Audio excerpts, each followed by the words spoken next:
Formula 1 talks about shorter races, reverse grid, and sprint. In every race, Daniel Ricciardo drops hints in posts about a possible comeback. But where? 𝘾𝙤𝙥𝙮𝙧 is the man of the moment and comments on the promise, or is it a threat, of promotion to Red Bull. Colton Herta is announced as Cadillac's third driver and is expected to race the 2026 season in Formula 2. To earn the points for a Formula 1 super license, Thursday, the 4th of September, 2025, we've arrived at the Italian Grand Prix at the Sacred Temple of Monza. So sit down and catch up on the news from Media Day. Before I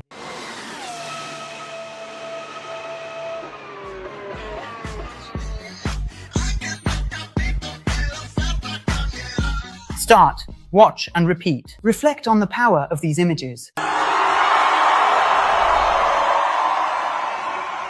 You're helping. Ferrari, my friend, is a religion. The inclusion of more sprint races in the calendar, shortening the Grand Prix, which, in the opinion of some, are too long, and the introduction of a reverse grid are on the agenda. And the person saying this is the CEO of Formula 1, Stefano Domenicali. According to him, the changes would be adjustments to make it easier for television audiences and to improve ticket sales for those attending the races. Domenicali said, "There is a topic on the table regarding the format we will use in the coming years, starting with the race weekends of racing. We need to understand whether we should increase them, how to increase them, and whether we should use different formats. We have several discussions to have with the teams to decide on the direction. I'm being a bit provocative, but free practice sessions only attract the real specialists. And there are people who want to see more action on a weekend, like with the sprint formats. The direction is clear. I can guarantee that in a few years, there will be demand for every weekend to have the same format. In other words, sprint at every event. As for the drivers, initially, 18 were against the sprints and 2 were in favor. And that has changed," he said. "Even Max, whom I spoke to individually, is starting to say it makes sense. So, the question is, and this is my comment here, Rodrigo, with people addicted to dopamine and endlessly scrolling, video after video on stories, reels, shorts, and so on, Formula 1 is concerned that, with its age pyramid getting younger and younger, this is a phenomenon, it's happening. Perhaps the generations already used to smartphones won't enjoy an event that lasts nearly 2 hours. Let me, however, add a note here. Races in the 90s and 2000s used to last close to 2 hours. I'm tired of seeing races here that last an hour and 22, 27, 32, 38 minutes. And such a big event is hard to fit into TV schedules and to squeeze commercials into the middle. But what can you do? Another thing that just doesn't make sense, especially to the Americans who own Liberty, is that there are 3 free practice sessions where, virtually, nothing of consequence happens in terms of results, just preparation, and only then do we get to qualifying and the race. Domenicali's argument is that, nowadays, simulation technologies can replace free practice sessions. Promoters and fans want action, said Domenicali. And now that they've started to realize this is possible, our research shows that the general public wants to see drivers fighting for a result. To be frank, they're tired of free practice sessions. That's the objective fact we can't ignore. Fernando Alonso was one of those who criticized Formula 1's decision to suggest shorter races, saying, "Football matches are long. You spend 90 minutes in front of the television, fully focused. I don't see anyone suggesting that matches should be shortened to an hour. That's a problem with society, with today's children, not with the sport." I have to agree with Fernando. Over to the public. Tell us here what you think.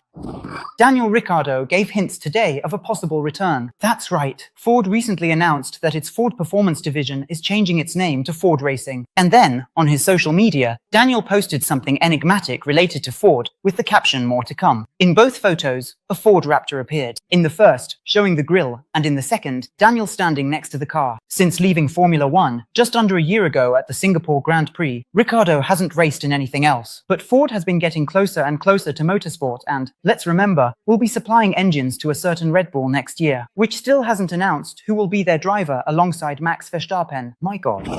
After getting a podium in the last race, 𝘾𝙤𝙥𝙮, obviously, found himself in the eye of the storm. After all, it's already a tradition. The driver from the B team impresses and moves up to the A team. The driver from the A team disappoints and drops down to the B team. That is, when they're not sacked. So, nothing new on the horizon, 𝘾𝙤𝙥𝙮 is the man of the moment. And after his excellent result on Sunday, naturally, he was asked about it today and responded with, "To be honest, I was asked if I felt ready to join Red Bull. And the answer is, not yet, because I don't see any point in doing that right now. But 2026 is a different matter, because it's a fresh start for the team. There won't be that talk about the second car. That wouldn't happen because it's a completely new car for everyone." And he went on, "Obviously, It's something I have in mind. There are 9 races left to prove that I can keep doing a good job. Red Bull, as we know, has a massive headache to sort out regarding that second car. They put Lego's Lawson in there and he lasted 2 races. They put Tsunoda in, who they'd been grooming since 2021 at AlphaTauri, VCarb, Racing Bull, and so on. And he probably won't stay on next year. Tsunoda, who, as I've said countless times here, is a Honda driver. He should, therefore, become the 3rd driver at Aston Martin. 𝘾𝙤𝙥 is 10th in the championship with 37 points scored. Of those, 15 came on Sunday with his 3rd place finish. And when asked if he had already had talks about a promotion with Lohan Meeks, the current head of Red Bull, or Helmut Marko, he said, "I personally haven't had any conversations. But yes, I hope they start soon, but I'm not in a hurry." Would it work out to have 𝘾𝙤𝙥 at Red Bull next year? If so, Lawson and Kvyat would stay at Racing Bull. Wouldn't that actually suit Aston Martin better? Is Kane coming from the Arvin Lindblad Academy? Or will he race alongside Verstappen, that Ricardo fellow who's been posting things about Ford? Let us know in the comments below. Of course, hours after Cadillac announced that 𝘾𝙤𝙥, the American currently racing in Indy, will be the 3rd driver alongside Perez and Bottas. Here comes. The information comes from Aston, via the CEO of TWG, the company that owns the Cadillac team. 𝘾𝙤𝙥 will race in Formula 2 in 2026. This was revealed on the program Off Track with Rossi and Amp, Hinch, which is hosted by Alexander Rossi and James Hinchcliffe, and this week featured the CEO of TWG, Don Towers, as a guest. The boss said, "We were lucky to keep Colton at Andretti in IndyCar, and now he's going to chase his Formula 1 dream. And, to do that, he'll be taking quite a big risk. He's leaving IndyCar, but he's not going straight to Formula 1. There's the role of test and development driver, and he's going to Formula 2, the boss confirmed. He'll get to know the circuits and learn about the tires. Tires are an important part of this, and they're very different from those used in IndyCar. So, I couldn't be prouder of Colton for being willing to take the risk." And he recalled the episode when Andretti nearly acquired Sauber in 2025, commenting, 𝘾𝙤𝙥 went to Switzerland, got into the simulator and, in less than an hour, was already faster than the 2 Formula 1 drivers. At that time, it was Kimi Räikkönen and Aston Giovinazzi. Back then, they tried to sort out a super license for 𝘾𝙤𝙥, but he didn't have the super license points, which he'll try to collect next year in Formula 2. And then it's important to understand, will you be able to perform well in Formula 2? Will you be able to face the kids? If so, who loses their seat in 2027, holidays or boots? I assume Cadillac has shoved a contract down the throats of both of those who come in behind. You are dismissed. Cruel. But Formula 1 has always been cruel.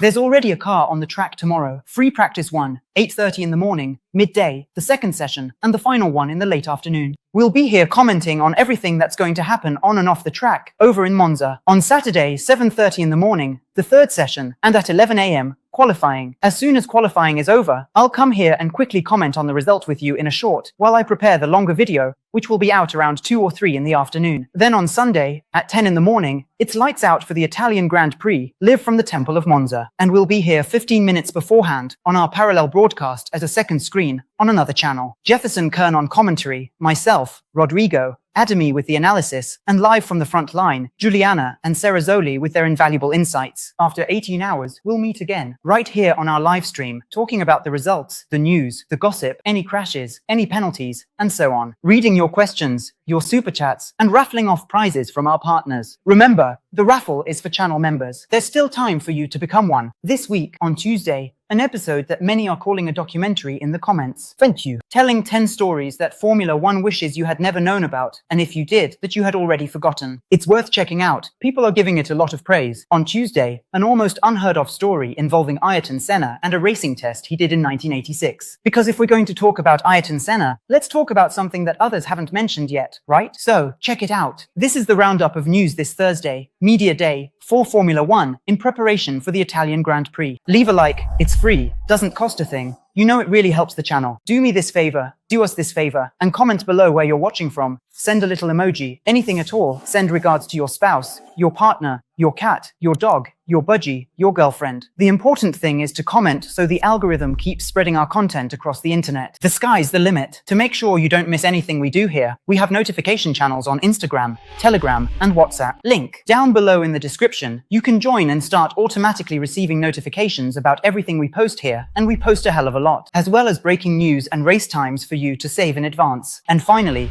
our social media, Instagram, Twitter, and TikTok, where there's content all the time. The handles are showing up here. Link down below in the description. We'll be together here throughout the weekend. Thursday video, Friday video, Saturday videos, and 2 live streams on Sunday. Thanks, and a big hug.